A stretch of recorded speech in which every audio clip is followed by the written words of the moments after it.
আচ্ছা, শেয়ার বাজারের নতুন এবং গুরুত্বপূর্ণ আপডেট নিয়ে এই ভিডিওটি। তো আপনারা জানেন যে শেয়ার বাজারে ব্যবসা করতে গেলে কিন্তু শেয়ার বাজার সম্পর্কিত যে গুরুত্বপূর্ণ নিউজ, ডেটা, ইভেন্টগুলো থাকে সেগুলোকে নিয়ে কিন্তু আপডেটেড থাকতেই হয়।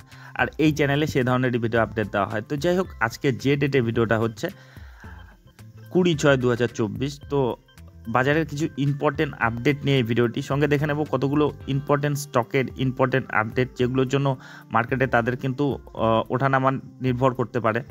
তো চলে আসি সেই আপডেটগুলোতে। তো তার আগে দেখে নিই গতকাল মার্কেট কীরকম ছিল। তো মার্কেটকে যদি দেখেন, মার্কেট কিন্তু কালকে ভোলাটিলিটি ভালোই দেখিয়েছে। প্রথমে পজিটিভে খুলেছে, তারপরে অনেকটাই কারেকশন এসেছে, তারপরে আবার পজিটিভে গিয়েছে, আবার কিন্তু কারেকশন এসেছে।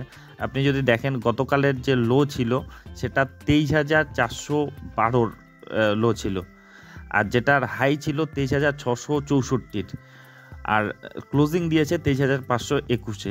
সামান্য আর কি নেগেটিভে ক্লোজিং দিয়েছে, 36 পয়েন্টের মতো নেগেটিভিটি দেখিয়েছে আর কি নিফটি ফিফটি। সেন্সেক্সে যদি দেখেন, সেন্সেক্স একেবারে বর্ডার লাইনে, মানে আগের দিনের ক্লোজিং আর গতকালের ক্লোজিং প্রায় একই হয়েছে। দেখুন, মাত্র 36 পয়েন্টের পজিটিভিটি দেখিয়েছে।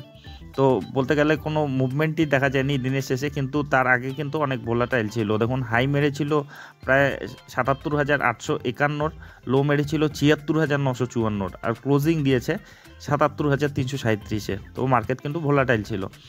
আর ব্যাঙ্ক নিফটিকে যদি দেখেন, ব্যাঙ্ক নিফটিও কিন্তু গতকাল মানে ভীষণ রকম পজিটিভ ছিল।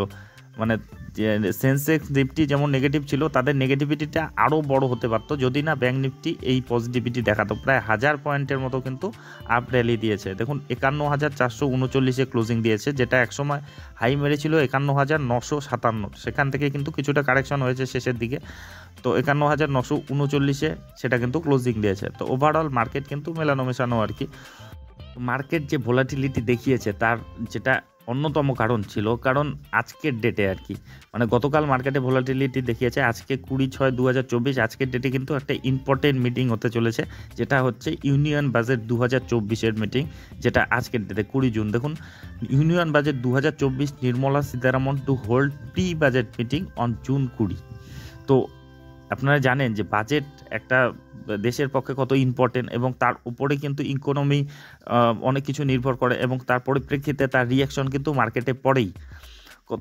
এই বাজেটের ফলেই কিন্তু মানে কতগুলো সেক্টরে ভালো রকম গতি আসে, আবার কতগুলো সেক্টর আবার ডাউনে চলে যায়। মানে কতগুলো পলিসির উপর নির্ভর করবে কীরকম পলিসি দেখায় আর কি। তো যাই হোক, এই আজকের ডেটেও কিন্তু মার্কেট ভোলাটিলিটি ভালো রকমই দেখাতে পারে। তো এই বাজেটটা আর কি, যে ইউনিয়ন বাজেট, সেটা কিন্তু হতে চলেছে। তো সেক্ষেত্রে মার্কেট কিন্তু একটু ভোলাটাইল থাকবে, সেদিকে একটু সাবধানে থাকতে পারেন। তো যাই হোক, এরপরে আরও একটি যেটা বিশেষ ইভেন্ট রয়েছে, সেটা হচ্ছে জিএসটি কাউন্সিলিংয়ের মিটিং। তো জিএসটি কাউন্সিলিং যে মিটিং হয় আর কি, এর পরিপ্রেক্ষিতে কিন্তু দেখেন জিএসটিও একটা ইম্পর্টেন্ট জিনিস, মানে কোন সেক্টরে কোন কোম্পানিগুলোতে কোন কাজগুলোতে জিএসটি বেশি দিতে হবে, কোনোগুলোতে জিএসটি কমানো হতে পারে। এক্ষেত্রে কিন্তু যে সেক্টরগুলোতে জিএসটি লাগানো হয়, বেশি করে জিএসটি দিতে হয়। বিশেষ করে যেমন আইটিসির ক্ষেত্রে এটার প্রভাব পড়ে, কারণ আইটিসির যে মেইন ব্যবসা সিগারেটের ব্যবসা, আর এ ধরনের যে জিনিসগুলো থাকে, সিগারেট কিংবা লিকুইড যে মদ আর কি, তো এ ধরনের যে প্রোডাক্টগুলোর উপর, এই ধরনের যে সেক্টরগুলোর উপর কিন্তু জিএসটি বাড়ানোর কিন্তু একটা সম্ভাবনা থাকে। বা অনেক সময় যদি জিএসটি কাট করে, সেক্ষেত্রে কিন্তু পজিটিভিটি আসবে, আবার জিএসটি বাড়ালে কিন্তু নেগেটিভিটি আসবে। তো এরকম কিন্তু ওঠানামা হতে পারে বলতে হয়ই সাধারণত। তো এক্ষেত্রে যে ইভেন্টগুলো দেখা যাচ্ছে মার্কেটে আগামী কয়েকদিনের মধ্যে আসতে চলেছে, তাতে কিন্তু মার্কেট বা সেক্টরগুলি কিন্তু ভালো রকম ভোলাটিলিটি দেখাতে পারে।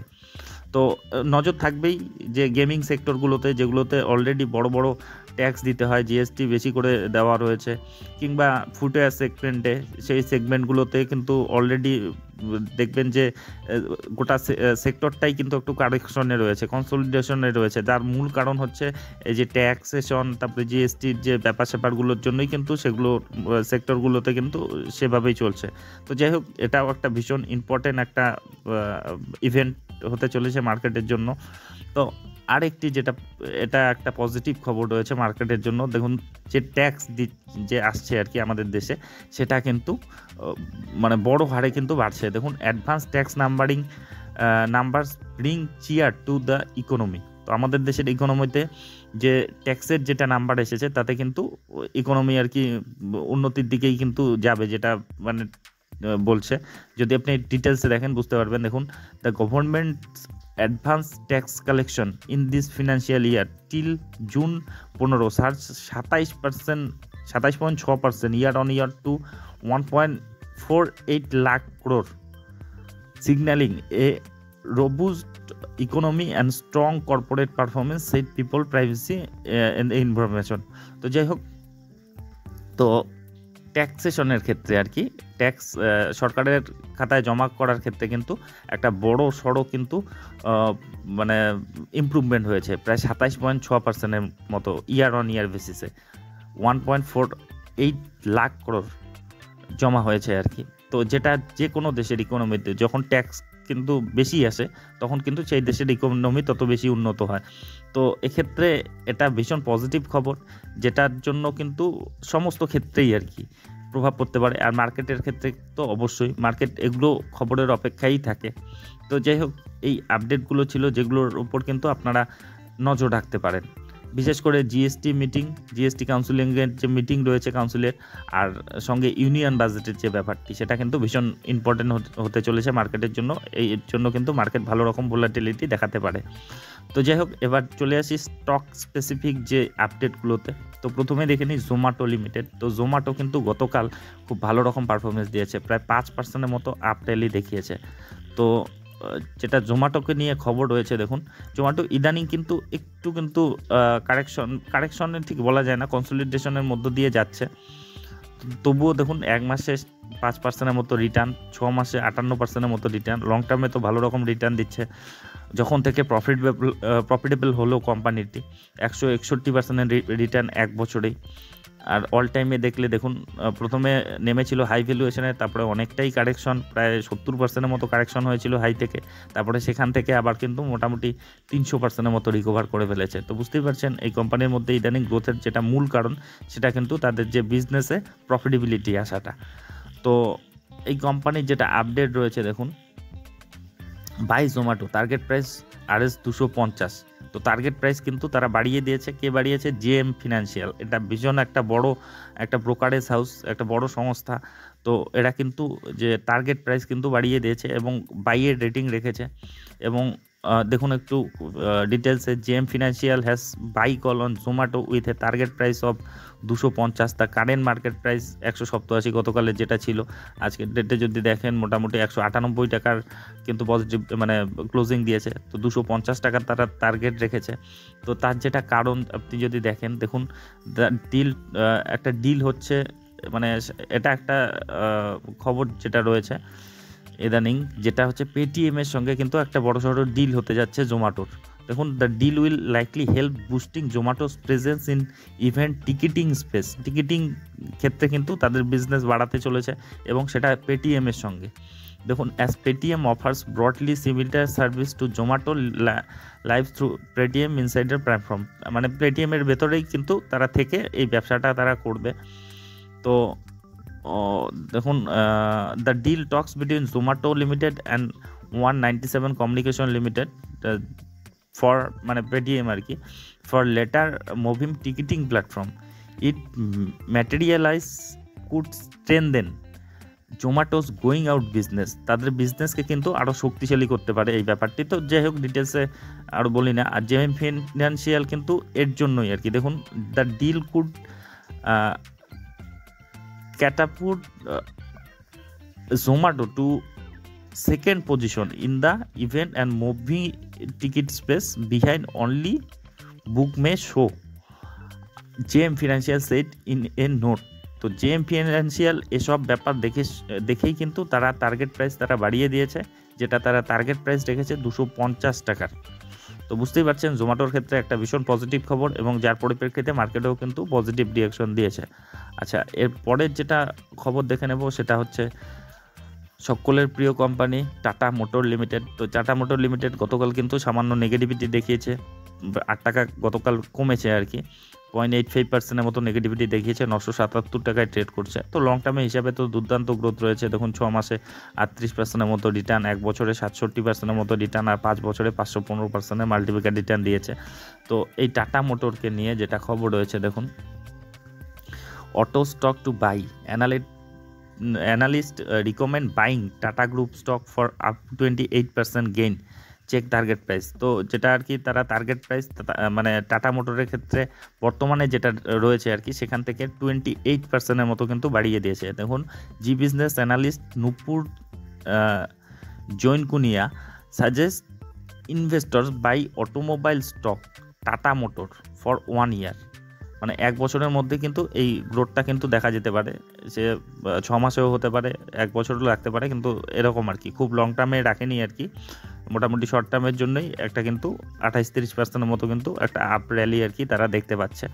তো যাই হোক, এটা ছিল টাটা মোটরকে নিয়ে আপডেট, কারণ টাটা মোটর ভীষণ ভালো পারফরমেন্স দিচ্ছে ইদানিং, তারা প্রফিটেবিলিটি বাড়াচ্ছে, এবং তাদের যেটা কিছুদিন আগে তাদের কিন্তু ম্যানেজমেন্ট যেগুলো আর কি আগামীতে তাদের যে পদক্ষেপগুলো, যে পরিকল্পনাগুলো আর কি সেটা বলেছে, সব কিছুর মধ্যেই কিন্তু পজিটিভিটি রেখেছে তারা, এবং সেই অনুযায়ী তারা যদি চলে, যেমন 2025-এর মধ্যে তারা ডেট ফ্রি হতে যাচ্ছে, ঋণমুক্ত হতে যাচ্ছে। তারপরে তারা তাদের যে জাগুয়ার ল্যান্ড রোভার যে মেইন তাদের যে কোর বিজনেস সেটাকে তারা আরও বৃদ্ধি করতে চলেছে। তারপরে ইভি সেক্টরে তারা আরও এক্সপান্ড করতে চলেছে, এরকম কিন্তু পজিটিভ কিছু কথাবার্তা কিছুদিন আগে সেটা আপডেটও দেওয়া হয়েছিল। তো ওভারঅল কিন্তু টাটা মোটরকে নিয়ে সকলেই পজিটিভই রয়েছে। তো ইদানিং কিন্তু এই রিসেন্ট এটা আর কি আপডেট রয়েছে যেটা বলা হলো। তো যাই হোক, এর পরের যেটা খবর দেখে নেব সেটা হচ্ছে বাজাজ ফিনান্সকে নিয়ে। বাজাজ ফিনান্স আজকের ডেটে কিন্তু একটু নেগেটিভিটি দেখিয়েছে 1.37% মতো। তো বাজাজ ফিনান্স তো জানেন এনবিএসপি সেক্টরে 1 নম্বর কোম্পানি, আর বহুত দিন ধরে একটু আন্ডার পারফর্ম রয়েছে, কত 1 বছরেও কোনো রিটার্ন দেয়নি, কিন্তু 5 বছরে 100%-এর মতো রিটার্ন। আর চারটা দেখলেই বুঝতে পারছেন 2021-এর পর থেকে গত 2-2.5 বছর থেকে কিন্তু কোনো রিটার্নই দেয়নি বলা যায়। তো যাই হোক, বাজাজ ফিনান্সের মতো কোম্পানি যে এভাবেই থাকবে সেটা হয়নি, কিন্তু বাজাজ ফিনান্সের জন্য কিন্তু একটা খারাপ খবর বলতে কি, একটা কিন্তু ব্রোকারেজ হাউস ব্র্যান্ডস্টেইন নামে একটা ব্রোকারেজ হাউস তারা কিন্তু একটু ডাউনগ্রেড করেছে। দেখুন ব্র্যান্ডস্টেইন যেটা তারা টার্গেট প্রাইস কিন্তু কমিয়ে দিয়েছে, কল মানে শর্ট টার্মের জন্য আর কি, কিছুদিনের মধ্যে কিন্তু এই টার্গেট প্রাইসে আসতে পারে বলে তারা বলেছে। দেখুন Bernstein call Bajaj finance a true support in Indian leading landscape with flawless execution, but said much of its priced into Bajaj Finance risk valuation. While it still sees healthy growth ahead, it sees room and যাই হোক আর কি, যেটা বলেছে তারা, যেটা target price রেখেছে, যে আপাতত আর কি কিছুদিনের মধ্যে কিন্তু 6,800 যে লেভেলটি সেখানে কিন্তু আসতে পারে, যেটা এখন 7,200 টাকার আশেপাশে চলছে, 6,800 টাকায়, মানে একটা কিন্তু কারেকশন আসতে পারে। তো যাই হোক, যারা লং টার্মের জন্য আর কি ইনভেস্টর আর কি, তাদের জন্য অবশ্যই টাটা মোটরকে নিয়ে কোনো বাজাজ ফিনান্সকে নিয়ে কোনো কিন্তু সন্দেহ নেই আর কি, যে লং টার্মের জন্য সেটা অবশ্যই গ্রো করবে, কিন্তু শর্ট টার্মে কিন্তু একটু নিচের দিকে নামতে পারে বলে যেটা বলেছে আর কি এই ব্রোকারেজ হাউস। তো যার জন্যই হোক একটা কিন্তু নেগেটিভিটি সামান্য আর কি দেখিয়েছে বাজাজ ফিনান্স। তো এটাই ছিল বাজাজ ফিনান্সকে নিয়ে আপডেট। তারপরে স্টকে চলে যাব BPCL, Bharat petroleum corporation limited. তো এটা কিন্তু বোনাস দিতে চলেছে, যেটা খবর রয়েছে, গতকাল নেগেটিভিটি দেখিয়েছে 2.25%-এর মতো, আর ইদানিংয়ের পারফরমেন্স যদি দেখেন 6 মাসে 40%-এর মতো রিটার্ন, 1 বছরে 65%-এর মতো রিটার্ন, 5 বছরে 62%-এর মতো রিটার্ন, মানে ইদানিং কিন্তু গতি এসেছে। সরকারি কোম্পানি এগুলো মানে আগে তো গতিই ছিল না, ইদানিং গতিটা কিন্তু ভালো রকম এসেছে। তো যাই হোক, পুরনো যে হাইগুলো ছিল সেটা ভেঙে কিন্তু নতুন হাইয়ে তারা কনসলিডেট করছে, তো এর মধ্যেও গতি আসতে পারে। তো যেটা খবর রয়েছে যে তাদের কিন্তু বোনাসের ঘোষণা করেছে তারা, 1:1 bonus issue record date on 22 তারিখ। তো এটা কিন্তু মানে 21 তারিখ, তার মানে গতকাল তাদের আগামীকাল আর কি তাদের এক্স ডেট হতে চলেছে। তো এরই মধ্যে কিন্তু আপনাকে কিনতে হবে যদি আপনি বোনাসটা পেতে চান 1:1 হারে। তো এটাই ছিল বিপিসিএলকে নিয়ে আপডেট। তো যেটা বর্তমানে 616 টাকায় চলছে। তো বোনাস হলে দুটো, যার একটা স্টক নেওয়া আছে সেটা দুটো হয়ে যাবে, এবং সেই অনুযায়ী তার যে রেটটাও কিন্তু, যে শেয়ার প্রাইসটাও কিন্তু অ্যাডজাস্ট হবে। তো যাই হোক, এর পরের যেটা খবরে চলে যাব, বর্তমানে সবচেয়ে popular stock Hindustan Aeronautics limited, যেটা বর্তমানে 5,314 টাকায় চলছে এবং গতকাল কিন্তু একটা মোটামুটি বড়ই বলা যায় 4% মতো কিন্তু একটা কারেকশন দেখিয়েছে, যেটা লো মেরেছিল, পজিটিভেই খুলেছিল, পরের দিকে কিন্তু কারেকশন হয়েছে। তো এত বড় র্যালি দেওয়ার পর এরকম ছোটোমোটো কারেকশন হতেই পারে। 6 মাসেই দেখুন টাকা ডবল করে দিয়েছে, 1 বছরে 176% মতো রিটার্ন, আর 5 বছরে 1400%-এর মাল্টিপিকার রিটার্ন। তো এটার পারফরমেন্স নিয়ে কিছু বলার নেই। আর একের পর এক বড় বড় অর্ডার পেয়ে যাচ্ছে। এর আগের দিনও একে নিয়ে মানে প্রত্যেক দিন খবরে রয়েছে এই স্টকগুলো, যে বিশেষ করে এই হল, এর আগের দিনও কিন্তু প্রায় বড় একটা অর্ডার পেয়েছে তারা, যে এয়ারক্রাফট তৈরির জন্য ইন্ডিয়ান এয়ারফোর্স থেকে পেয়েছে। তারপরে মোট কথা ডিফেন্সের আর কি মোটামুটি একটা বিশাল বড় কিন্তু ডিল পেয়েছে। তো যাই হোক, এটাকে নিয়ে রিসেন্ট যেটা আপডেট রয়েছে, দেখুন যে হল ডিভিডেন্ড অ্যানাউন্সমেন্ট, হল কিন্তু আবার ডিভিডেন্ড দিতে যাচ্ছে। যে অলরেডি এই বছর কিন্তু তারা ডিভিডেন্ড দিয়েছে। দেখুন, for financial year 2024 Hindustan Aeronautics has already paid an interim dividends 22 টাকা পার শেয়ার হিসাবে কিন্তু তারা অলরেডি এবছরই ডিভিডেন্ড দিয়েছে। সঙ্গে কিন্তু 26শে জুন যেটা আর কি ডেট রেখেছে, সেদিন কিন্তু আর একটা ডিভিডেন্ড দেওয়ার জন্য, সেটা হচ্ছে এটা দিয়েছিল ইন্ট্রিম ডিভিডেন্ড, এবার ফাইনাল ডিভিডেন্ড দেওয়ার জন্য কিন্তু সেটার আলোচনা হতে চলেছে। দেখুন, the board of Hindustan Aeronautics Limited will meet on 26 June to consider final dividend pay out for financial year 2024, the state run defence equipment manufacturers said in exchange feeling.